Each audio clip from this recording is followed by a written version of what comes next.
All right, it's a Friday show. We're trying something a little bit different since we've got the college football, as I put it in my tweet, quote unquote expert. I'm here to prove myself. He's here to prove himself. On the streets of YouTube, we're going to do a little college football. I think if most people out there, especially people on the West Coast, unless you're super locked into like SC or UCLA or something, or you went to like an SEC school, you probably are like just joining college football, right about now. It's time to start, you're doing your scouting for your shitty NFL team. You're scouting quarterbacks. It's all of a sudden Heisman time. College football playoff discussion gets big. Cowherd's leading segments with it. So yeah, it's time to jump on this bandwagon. Also, we are going to the Rose Bowl tomorrow to watch Deion Sanders and the boys. Big game. Probably get their ass whipped. I don't know. But yeah, we'll get to all that. We'll get to Heisman bets, long shots, college football playoff, and Andrew has like 10 games that he has he's got an eye on this weekend. So without further ado, where do you want to start the shit? All right, yeah. So 10 games circled here. We'll also get into some Heisman odds, long shot for college football playoff. End up predicting the 4 college football playoff teams. We'll do that about halfway through, but 10 bets for this week. Most of the big games, like mostly with ranked opponents, and got some sleepers in there. So we'll start with like 9 o'clock games, run all the way through to the night. Yeah, I mean, NFL is much easier, and it's easier to know with fantasy and stuff, like easier to know players and all that. But I don't know, if nothing like sitting on your couch with your hands in your nuts watching college football for 10 hours. Yeah. And if you're a gambling man, it's not bad. Save some money, stay at home, try not to lose as much as you would going out betting. So first game, Oklahoma at Kansas. Kansas is 5-2. They were ranked 2 weeks ago. I don't know if you remember last year, they started 6-0. Yep. Dangerous spot for Oklahoma. Oklahoma is 6-1 against the spread. But no one really knew who they were until they just beat Texas in the Cotton Bowl. Kansas, surprisingly, last year was like all throwing. They finally went to a spread offense. But you'll see this year, like they run the ball like 60% of the time. And knowing that Oklahoma's defense is a little shaky, I mean, like every Big 12 defense is. But I think they'll sit there, they'll run the ball like they have all year and keep this game a little bit closer than it is. Dylan Gabriel, however, like as we saw in the Red River rivalry, he's the real deal. But I am just waiting for Oklahoma to slip up, because they were ranked, 15 to 25 in like the preseason for a good reason. They don't have like as much talent as Texas does. And I think we've all seen in college football, just because you beat a team doesn't mean you're necessarily better. Like I think Oregon's better than Washington. Oregon went in like in a tough spot there, going to Washington, one of the best environments of the year.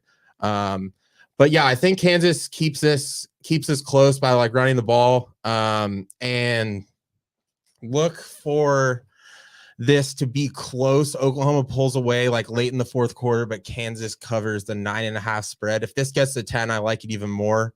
But I think 9.5 is a good spot here for Kansas. So couple questions. So Kansas doesn't have their quarterback that they had last year. He's injured or something? Yeah, he is. Daniels is injured. Daniels? Yep. But how's the new guy been doing? Like pretty good? No, he's been doing great. So like, is there not that much of a drop off? No, not that much of a drop off. And Daniels was good. He got all the hype because they started 6-0, but yeah, a lot of mistakes, a lot of turnovers. You guys more sound. So either way, the over under here is 65. This is going to be a high scoring game. but you'll notice just every Big 12 game is like that. There's no fucking defense in the Big 12. So, but yeah, I think Kansas keeps this close. Everyone has this circled as potential upset because they also have Oklahoma State. Oklahoma has Oklahoma State next week. Yeah, so like potential upset, but I don't see it. But I do think it'll be close enough to cover the 9.5. So that's the early game. That's my favorite game in the early slate. Kansas to cover that 9.5. All right. So this is an underrated game. Georgia at Florida. Maybe underrated in my eyes. I'm not sure kind of what the public thinks about this game just because Florida's not ranked. This game feels like the game Florida had against Tennessee earlier in the year. If you remember that huge upset at home. So this game is going to be, this atmosphere is going to be wild. It's neutral, right? Yeah. So this atmosphere is going to be wild, but either way, this game is about like, can Florida calm down?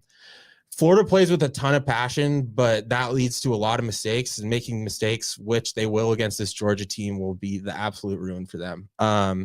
So Brock Bowers is obviously great for Georgia. I think he has a huge game. This Florida defense has been shaky all year. Offense has been okay. And then the one question mark for me is like Georgia's number one in the country, but is Beck, their quarterback, going to take them to the next level, like, and win a national championship? Because Georgia's defense is not what it was the last 2 or 3 years.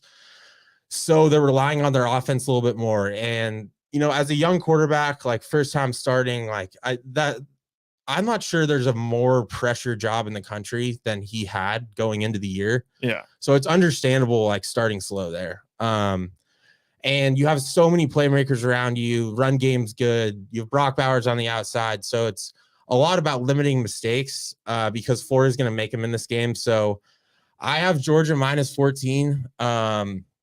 Florida, I think has an overrated head coach. Mertz will still be good, but I think Georgia blows them out of the water. Georgia is a very well-coached team, as you know, with Kirby Smart, and they only get better as the year goes on. Their defense is like 50th in the country right now, but saying that, I think they turn it around, and Florida comes into this game with way too much emotion. Everyone's seen it as getting 14 points, but college spreads are big for a reason. And I think Georgia runs them out of the water. Okay. All right. 2 games down, and Georgia's number one in the country, but they don't really, what's their best win? Georgia's best one? Yeah. You can go. Oh yeah. I'll analyze it. All right. So game of the week here, Oregon, Utah. Ooh. So Utah coming off a huge win last week against SC. I'm not sure how much that was on Caleb Williams, like developing the yips the last 2 weeks, or like how good Utah's defense is. Here's the thing though, is Cam Rising was Utah's starting quarterback last year. He's been out all year with an injury. He's not playing the rest of the year. So they have done it with a multitude of QBs, but their offense is still not even top 50 in the country. Like I kind of mentioned earlier, Oregon's one loss against Washington. I don't think you could have played a better game on the road in that environment, and coming out losing by 3. That is just exactly what a point spread is in Vegas for playing at home. And college football is even more. And that was Washington's biggest game there in 30, 40 years. It was the first top 10 matchup between Pac-12 opponents in 10 years. So that game, I mean, they win that at home, I think, by 7 points. I don't think if they play again, I think Oregon wins 7 out of 10 times. So this game is all about, like, can Utah make this game ugly? Because that's exactly what they want. However, this being a day game really, really helps Oregon, because a night game for Utah would be crazy. They becomes an auto bet at night. Yeah. Like on the West Coast, they have one of the best home crowds, all those fucking sober Mormons yelling the whole time. But here's the thing is Oregon's offense is still so dynamic, and they're going to score. Like we all saw that. And Utah playing from behind is absolutely brutal.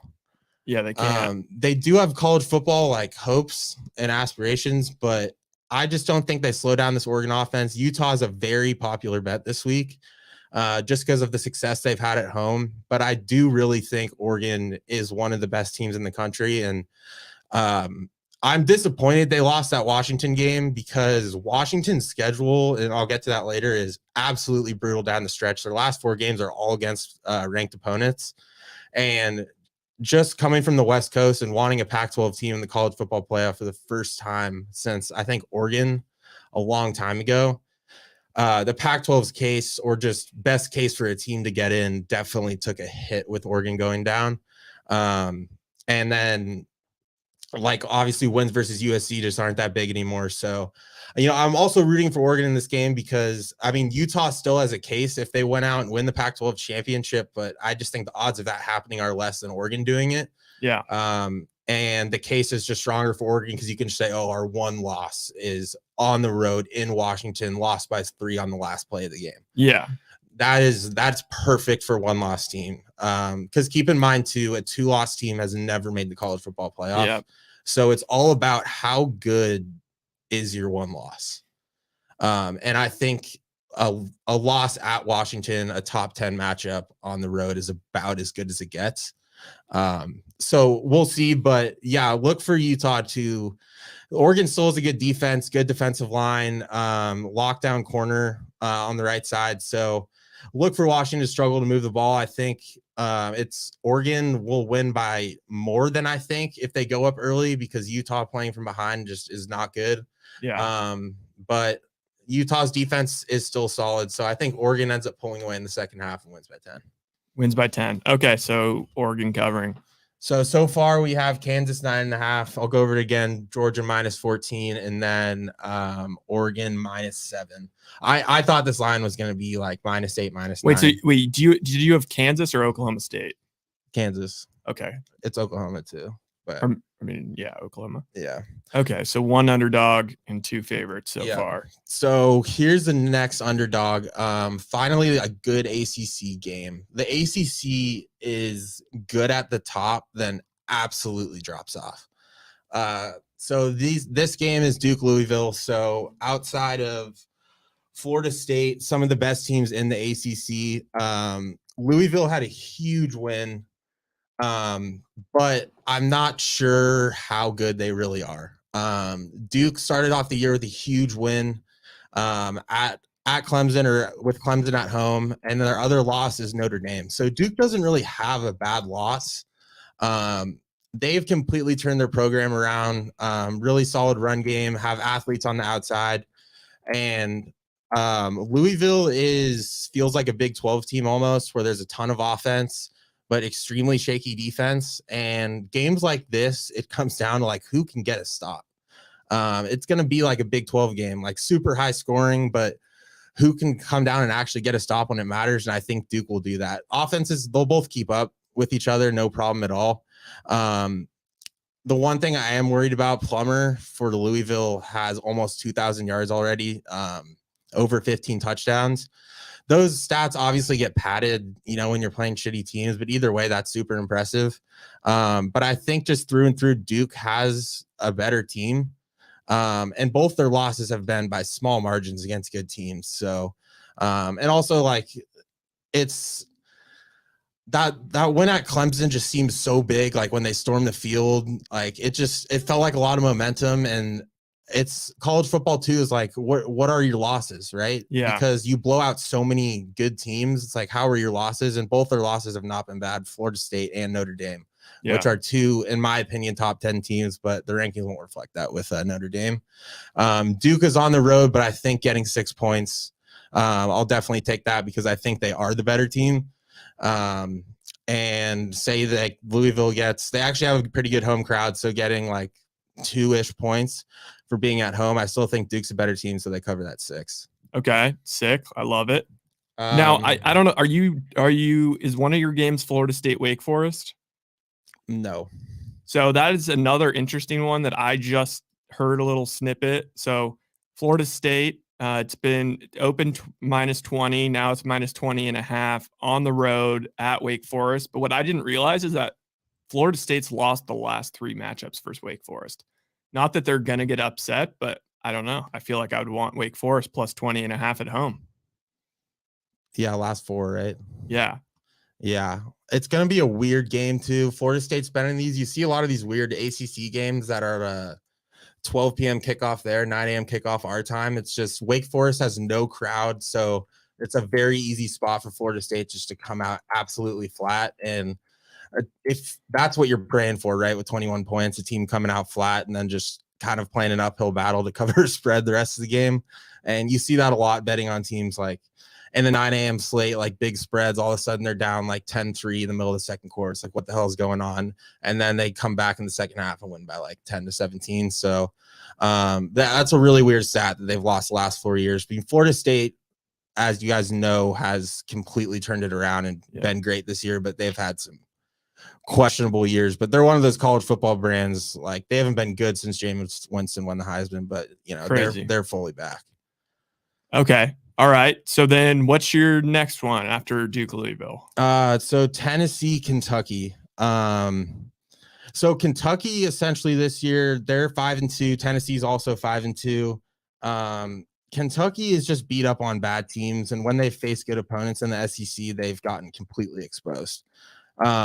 This home crowd in Kentucky is just not that great. And top of it, they don't have a good defense. And watching this game, it's one of my favorite quarterbacks to watch in the country, Joe Milton. So people like scouts came out and watched him in spring ball. And I heard most people say this. They saw him and they're like, who the fuck is that?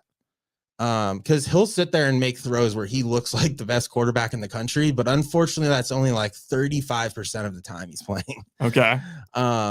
However, Tennessee has that one loss at Florida, which almost was an impossible spot with that environment at the Swamp.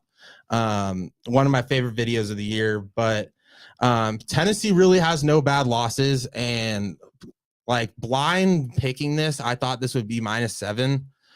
Tennessee is through and through the better team, way better defense. Kentucky's defense is fucking terrible. They just got destroyed by a Missouri offense that is just not that good. So I think Milton comes out, like, has good games. You've seen throughout the year that progression. That's what you see with these quarterbacks that are making all the mistakes. And I think this is a good spot going into Kentucky, knowing that he won't have a good defense to face, because going on the road in the SEC sucks, but this is probably the easiest road game to have outside of like Vanderbilt. And is this like a good bounce back spot after Alabama? Yeah. And then they have UConn the following week at home, which is a gimme. Yeah. So if Tennessee wins this and wins their next 2, like, they have a good case for a New Year's Day bowl game. So this is a huge game for them. And yeah, like you said, good bounce back spot. Okay. Sick. All right. Next game. So yeah, Ohio State at Wisco. So Wisco this year, Luke Fickell's been great. He came over from Cincinnati, but like, it takes 3 years to get your recruits in, and in their case, actually be able to move the fucking ball. A lot of people see this game as kind of a letdown spot for Ohio State because of that big win at home against Penn State last week. But I hear all these things like letdown spot, this and that. But then I just look at the two teams, like, who is really actually good and who's not. And I can't believe this is only 14 points. Wisconsin have been in those Big Ten games, which you've seen just all year, that are just like under 35, shitty. And, you know, you can write that off as like, oh, this is a Big Ten, that's how they play. But I also going to write it off as you can't move the ball on offense. Ohio State has a top 5 defense in the country. They came in like top 20, I would say, and like they were way closer to 20 than around 10.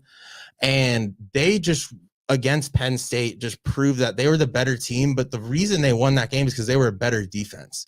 Penn State has on their defense, their whole entire secondary is going to the NFL, and 8 out of 11 on defense are NFL draft picks. And Ohio State, I know they were at home, but they just proved they were the better defense. If you saw that game, neither offense was taking chances, and Ohio State absolutely shut them down. So I think they do the same. I'm not sure if Wisconsin will score more than 13 points. I could see them scoring 10, and Ohio State just blows them out. Ohio State's hitting their stride. They're the one team like in the top that has huge wins and one team that's looking good. And I know people kind of see this as a letdown spot, but I see this as me riding Ohio State's momentum and then absolutely destroying Wisconsin. Even in Wisconsin? Yeah, in Wisconsin. Damn. Okay. Well, I mean, Ohio State. Damn, I feel like I should bet Ohio State to make the playoff. Okay, and then what's the next game after that? You know what? We've got Ready, Set, Rush in the chat. He said, my Arizona Wildcats are truly making me shed tears of joy this year. Do you have a play on that Oregon State Arizona game? Yeah, I'm gonna piss you off a little bit with the play this week, but Arizona has completely turned their program around. Jed Fish is in his second year, and I mean, just as like a West Coast fan, I couldn't be happier for Arizona because there was times like 3 years ago where they were barely scraping out 2 to 3 wins. No one saw it coming. Like Arizona State was kind of on the rise with JT Daniels, like he transferred to LSU. But Arizona plays hard and they fucking score a lot of points. Unfortunately, this week, I just think it's a bad spot for them because Oregon State is a very underrated team. So DJ Ugalungale, he transferred from Clemson. This guy was the #1 recruit coming out of high school. Yeah. Like he got scholarship offers like in 8th grade. I know a lot of that ends up going to shit, but he's still a very good quarterback. I don't know why Dabo didn't keep him at Clemson, but it seems like all the Pac-12 teams just picked up good quarterbacks this year, like as you've seen with him, Penix, Bo Nix. But Oregon State, so their one loss was at Washington State, which was Washington State's biggest game in a long time. Just came out super flat and for some reason just could not stop them. That's Oregon State's kind of one slight weakness is their defense. But the reason was like once their defense is playing from behind, it gets pretty ugly sometimes. But in this case, so Oregon State has one of the best offensive lines in the league. Arizona is kind of your stereotypical West Coast team. Not saying this like in a terrible way, but just like spread offense moves the ball, but then defense gets a little shaky. And Oregon State is interesting because they're not necessarily a spread offense. Like they'll run the ball down your throat. And I think that's what they're going to go in and do, because if they know if they play a spread offense game, throw the ball, 50, 55 times, then they're going to give Arizona a chance. But if they run the ball with Martinez consistently, slow the game down, which I think they'll do. They'll go in there and win. But just super impressed with Arizona this year. Like I think. So what the hell happened last week? How did they blow out Washington State?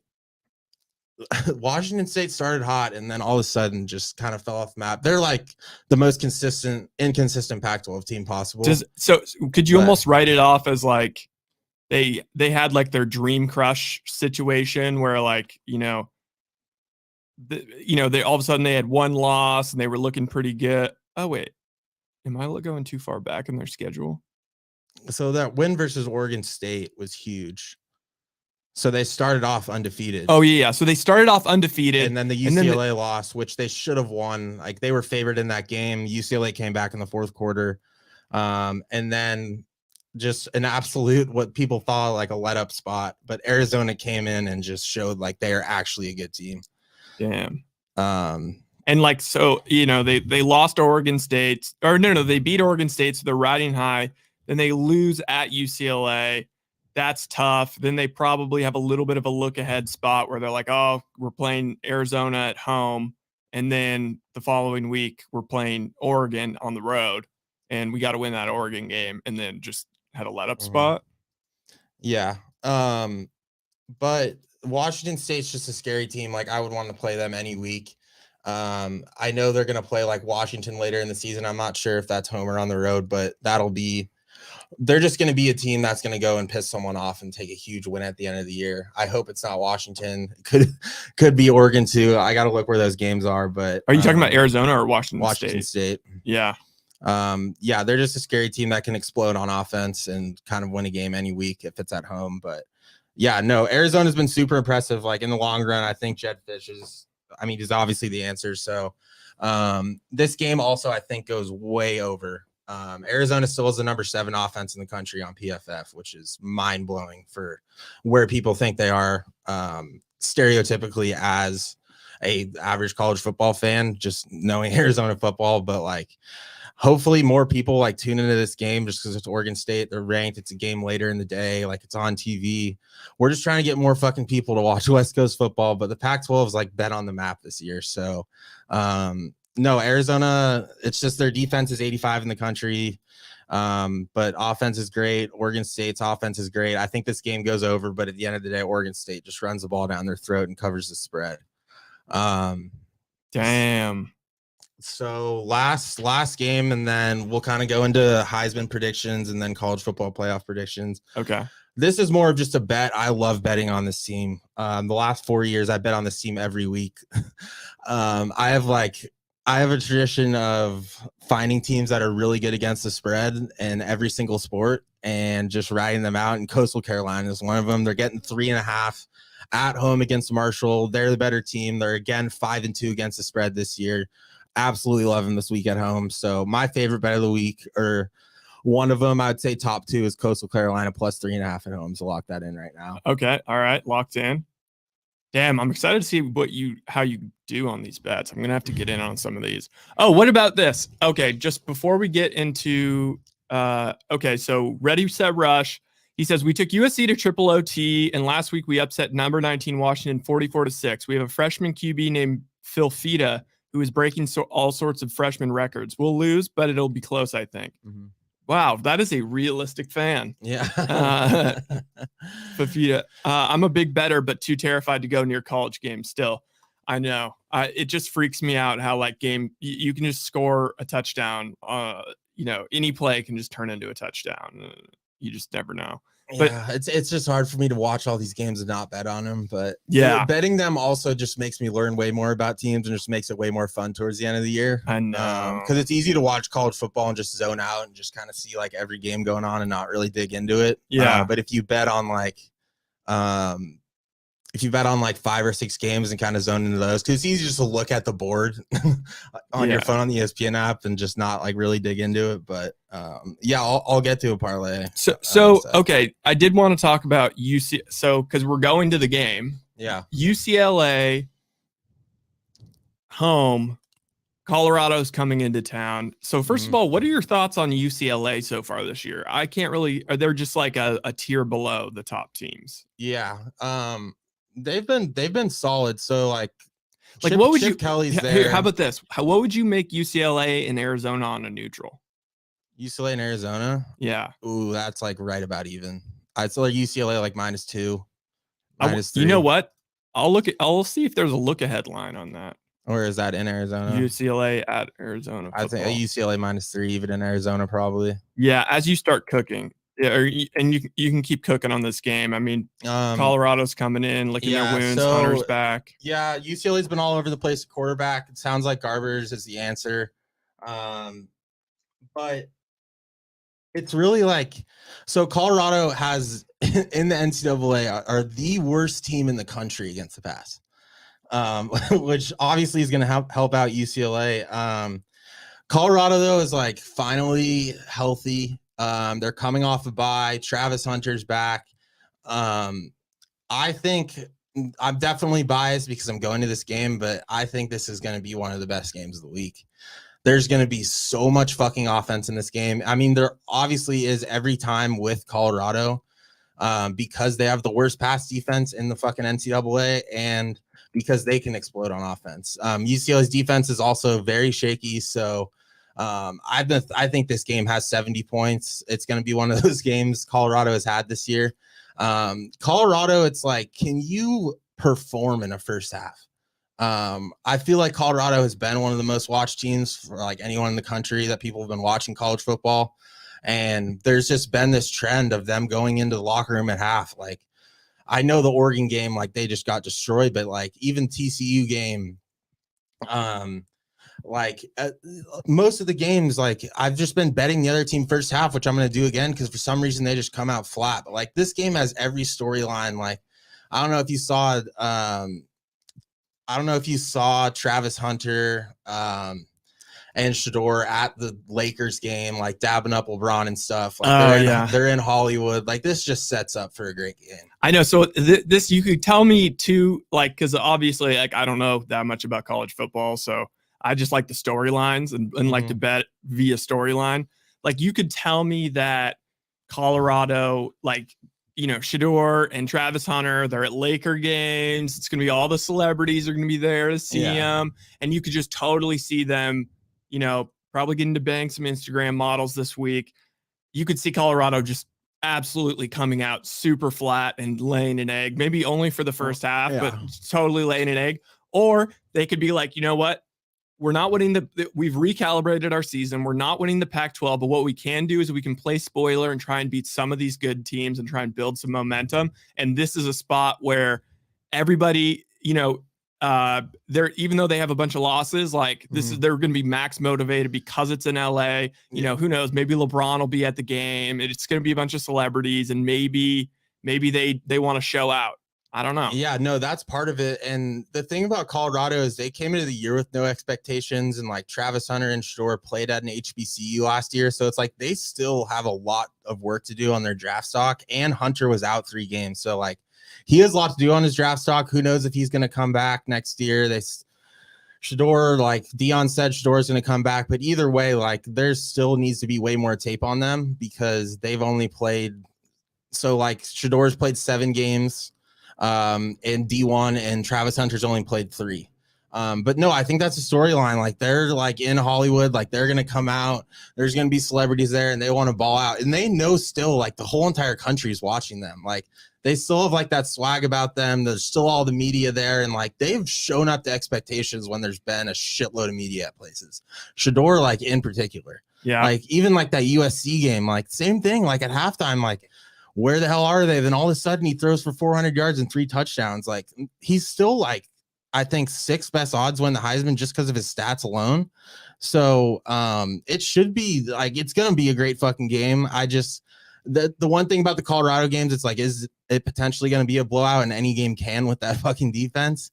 But I'm excited about Colorado still. Like, it's just, it's so good for the West Coast still. I know they're going to the Big 12, but just all the media this year has just been so awesome. And I think just looking back at it, it's like, I know they have some losses, but that first 4 weeks was so fun with Colorado. So like, sick, dude. And even if you don't follow like college football that well, it was so fun to watch. It was like everyone was talking about it, and they weren't even ranked. No. Like that's how much hype Dion brings to college football in general and that whole school. Colorado cut every single player but 4 when he moved over. He went to a meeting and said, "You guys are all gone." And one of the guys they kept was that tight end. That's been super good. But he got a lot of shit from a lot of big time coaches, including Saban. He's like, that's not the way we do stuff in college football. Because it's like, you know, you're ruining guys' careers, you're ruining their scholarships, but like the transfer portal's there. So that's kind of his point he made.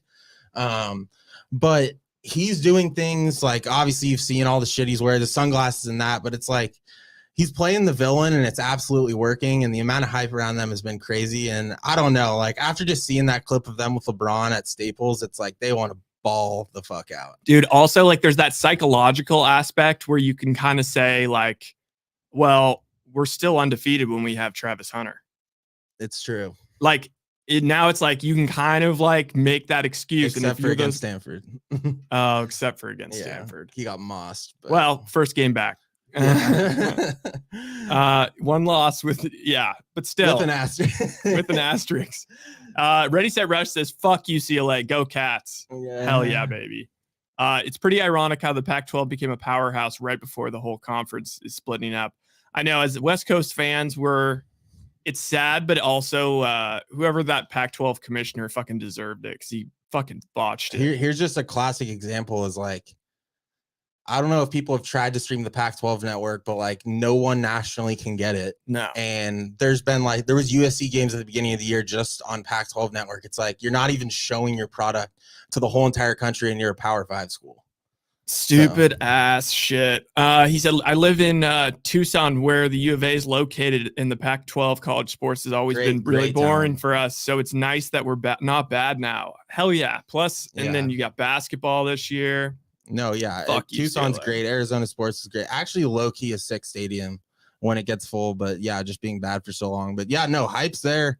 And going, yeah, they're the Big 12 next year. They play right into the Big 12. Like exactly the style. Facts. No defense, like huge offense. It's almost like they're gearing up for going there. Like they're going to be in some fun games next year.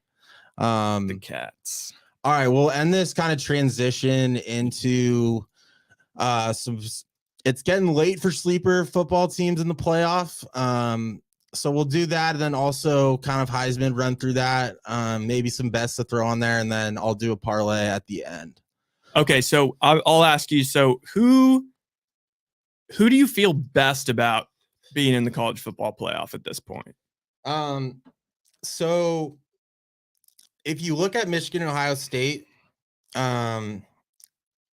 Michigan still has to play Penn State, and then Michigan and Ohio State have that classic game at the end of the year.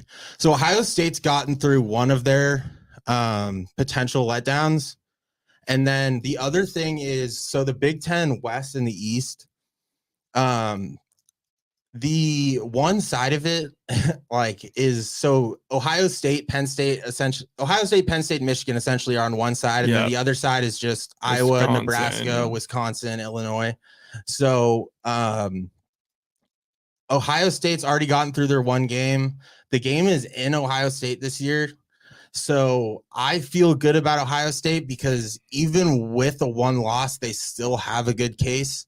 Obviously, it's a better case if they go. And here's the thing: is like that game's going to be a coin flip, and even if they win, they're automatically in.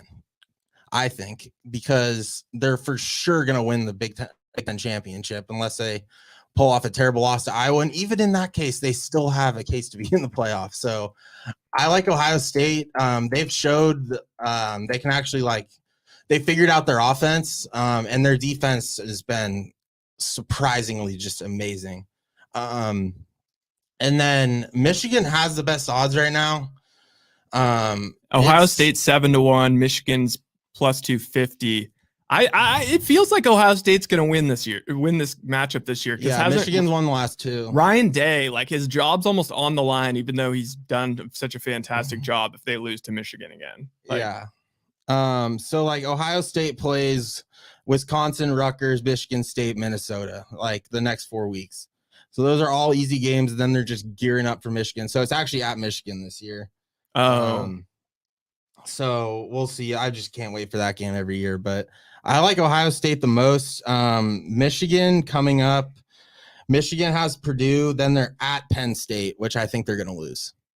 So that's why I'm scared about Michigan. And then that game at Ohio State's going to end up being a must win if they lose that, because like I said, no 2-loss team has ever made the college football playoff. And then what do you think do you think Georgia gets caught at some point, or do you think they just kind of cruise because there's no real so Georgia's been under a lot of heat this year because they've had a schedule like everyone's complained about with Bama. Historically, they didn't really play anyone in the preseason. They played UT Martin, Ball State, UAB, where they're out of conference games. So Georgia doesn't have a potential let-up spot necessarily. The only one is at Tennessee. But even losing that game, they still get an SEC championship and with one loss. And I don't think there's a team in the SEC that can compete with them. So I'd say Georgia's my number one most confident. And then second would be Ohio State. And then third would be Florida State. Do you think Florida State has a dumb loss at any point? No. But they need to stay undefeated, though, with their schedule. They need to win out, yeah. Okay. They need to win out. But right now they're undefeated, but playing Wake Forest, Pitt, Miami, North Alabama, and Florida, they should cruise and win the ACC championship. Look for them potentially. Like, I could see them winning out and getting a number one. Okay, so then that gets us to like the Pac-12. Yeah, so this is like the fourth team. Like, yeah. So this is gonna be I think we're not going to know who this is going to be until they announce it that day. Like, this is how close it's going to be. So we'll start with the Pac-12. So yeah, well, let's do like maybe combo Pac-12 and Big 12.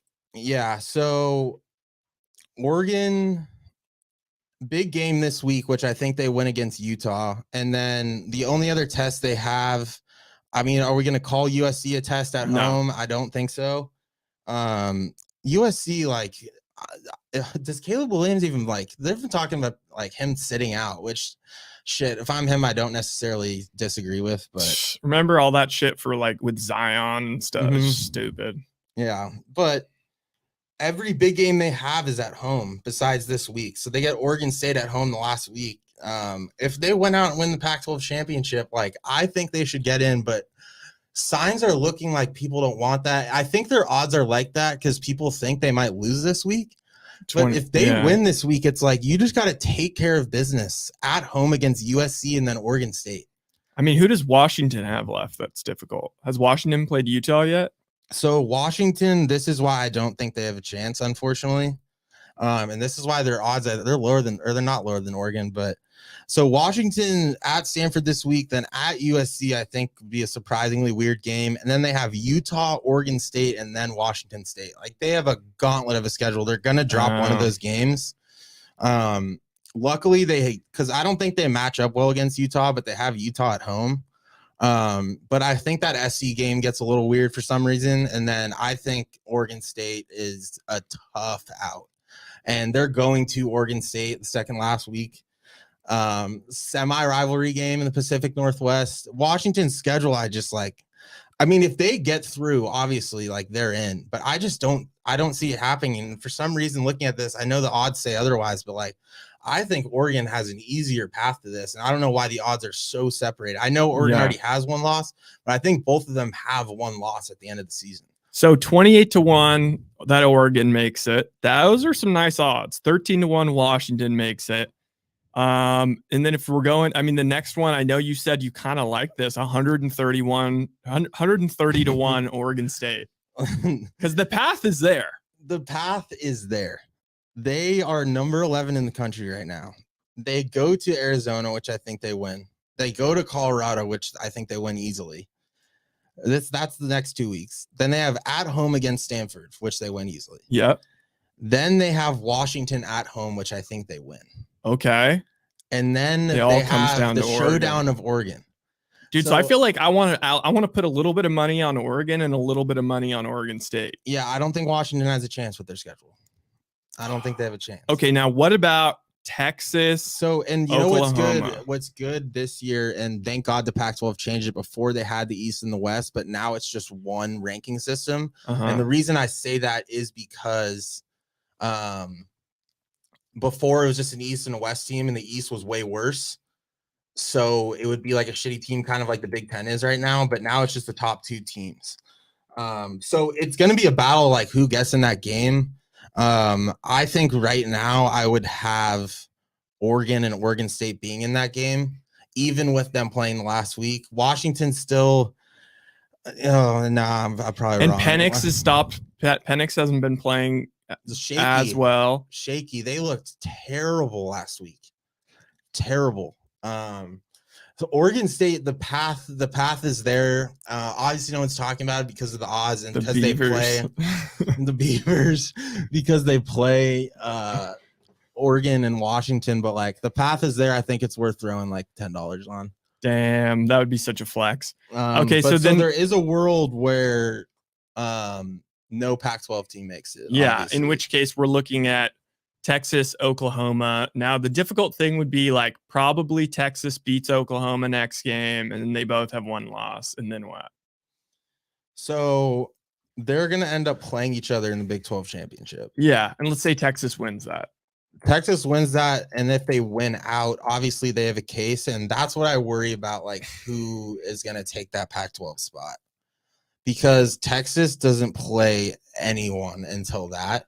And if they like win convincingly the next 5 weeks, but like God damn, it's Texas. Like Texas always messes up. They are better than Oklahoma. Like it's hard to say that, but like at the end of the day, like if those teams play 10 times, I think Texas wins like 7 to 8 of them. But Texas just is bound to do this BS again. Like, but if they win out, it's their, like I said with Oregon, it's like their loss is good. Yeah. Like their loss is in at like the Red River rivalry, like losing in the last play of the game to an Oklahoma team is top 10. Like their loss is good. And then unfortunately, like if Oklahoma wins out and like they have one loss versus Texas, like Texas gets the edge there because they beat them like more recently. Yep. Things will get interesting if Oklahoma. I just don't see a world where Oklahoma wins out and wins that game. I don't think that happens. So I think Texas has a better chance. But then it's going to be interesting to see like what they do with Michigan and Ohio State, because right now it's or Georgia, Penn State. Michigan, If Ohio Penn State, State FSU. beats Michigan, yeah, Penn State has a chance. I would write off Bama completely. But my final prediction is Georgia, Michigan, FSU, and then I'll throw Oregon in there. that would be spicy. I think, dude, if Oregon gets Florida State, they could win that. Yeah, potentially. It's just you're almost like that Ohio State win against Penn State just sucked for everyone. But it's like, are they going to just put in Georgia, Michigan, Ohio State, Florida State? I really hope not. But I think Oregon might sneak in like and that's not like that's half scheduled, half coming from like they're actually a really good team. I think they run through the rest of their schedule. Like they win at Utah this week. They already got their really shitty game out of the way with Washington. Their big games, like I said, the rest of the year are at home. Wow. I'm looking at the look ahead lines. USC is only USC are only 3.5 point underdogs. Yeah, it's a scary spot for Washington. Wow. Scary spot. Penn State only 5.5. Yeah. Versus Michigan. Damn, dude. And that's a morning game too. Next weekend's fire. Okay. Now you want to talk a little Heisman? Yes, sir. All right, so fill me in. I mean, just go through the odds and then I'll. JJ McCarthy plus 250. If you think they lose to Penn State, he's probably not getting it. Michael Penix 3-1. I mean, they kind of need to win out, I feel like, or he needs to just really start balling out more. But he's kind of botching it. Jaden Daniels 3-1. So those are the three heavy favorites. Heavy and then favorites. It drops to Bo Nix, Travis, Dylan Gabriel. Out of like Nix, Travis, and Gabriel, I like Travis the most just because of Florida State's path the rest of the year. Like they don't play anyone, and if they win out and win the ACC championship, you have an undefeated season winning the ACC, and his stats have been like top 5 as a quarterback all year. So I think there's a ton of value in plus 1,200 there. Like I said, I don't think Penix gets this. Like what about Penix has not looked like necessarily good the last 2 weeks. And like when I went to Indiana, I saw this, like there was a little inconsistency.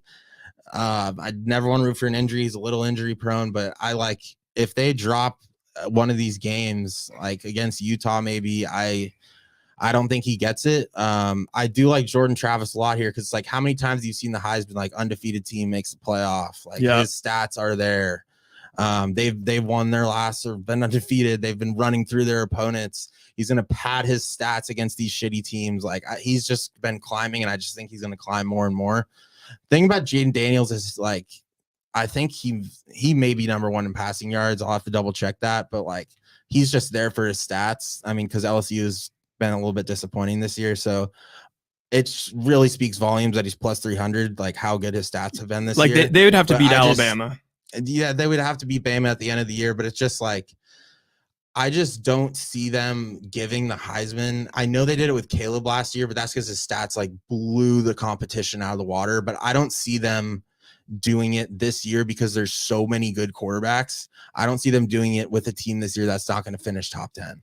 So I just think that's terrible value at plus 300 to get him right now. But I think Jordan Travis at plus 1200 is great, and then Knicks as well at plus 1200. What about Marvin Harrison Jr.? If they go into the Big House and beat Michigan, and Ohio State ends up being the team that's undefeated in the Big Ten, and he shows out.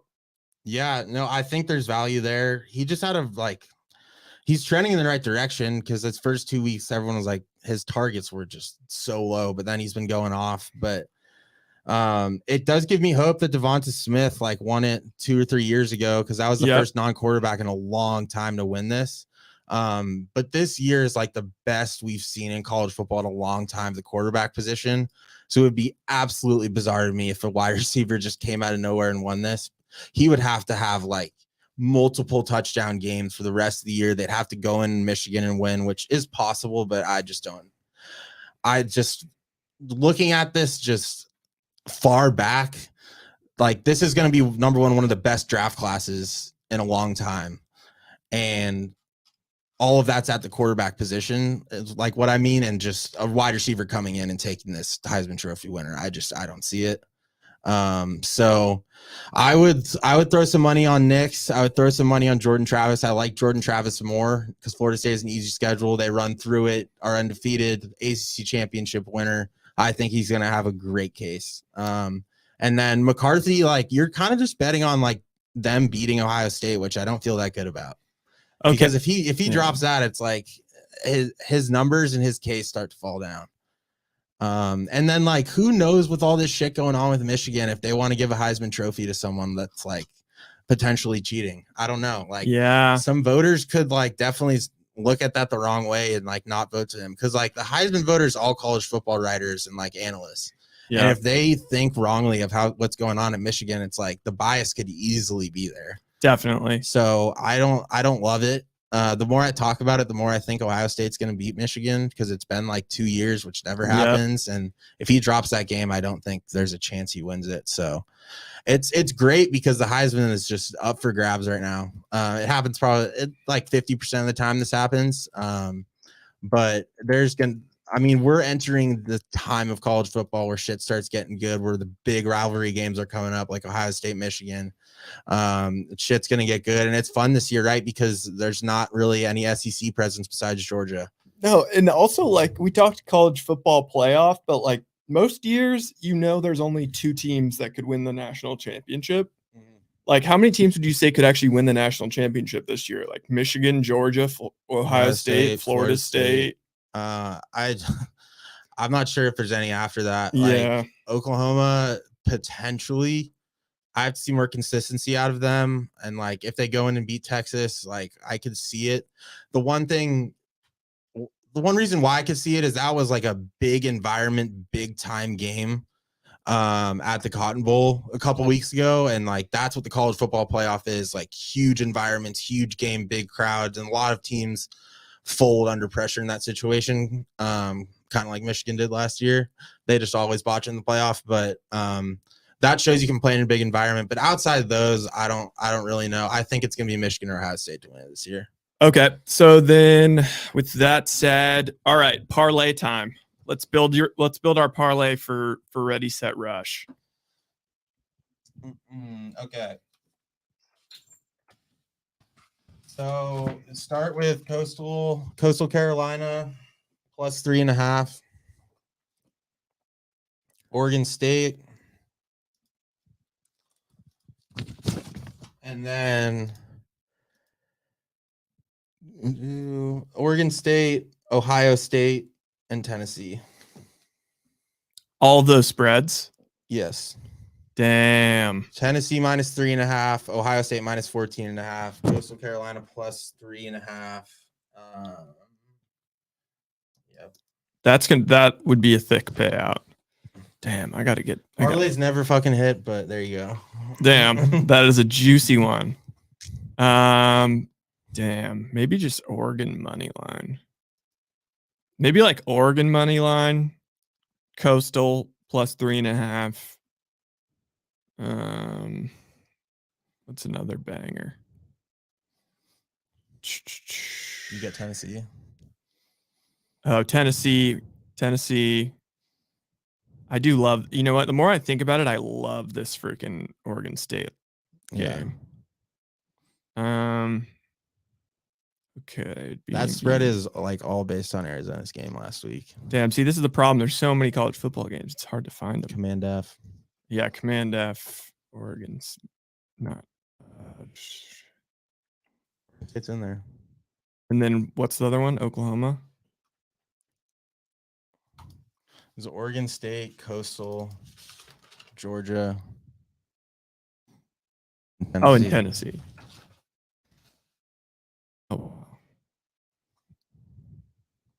This is with Oregon money line. Let's see what that would be. It's plus 750. Bang. Plus 750. Tennessee minus 3.5. Coastal Carolina plus 3. Oregon minus 245 money line. And then Oregon State minus 3. Ooh. Done. Ooh, daddy. All right. Let's go. Well, that was awesome, dude. Thanks for carrying the show. I just don't know enough about college football, but I'm about to get locked in on this shit because I need to do something with my Saturdays. All right. I hope everyone enjoyed that. It's college football special. Maybe we'll keep doing it. Definitely even. All right. And with that, Andrew and Ryan, we Peace. are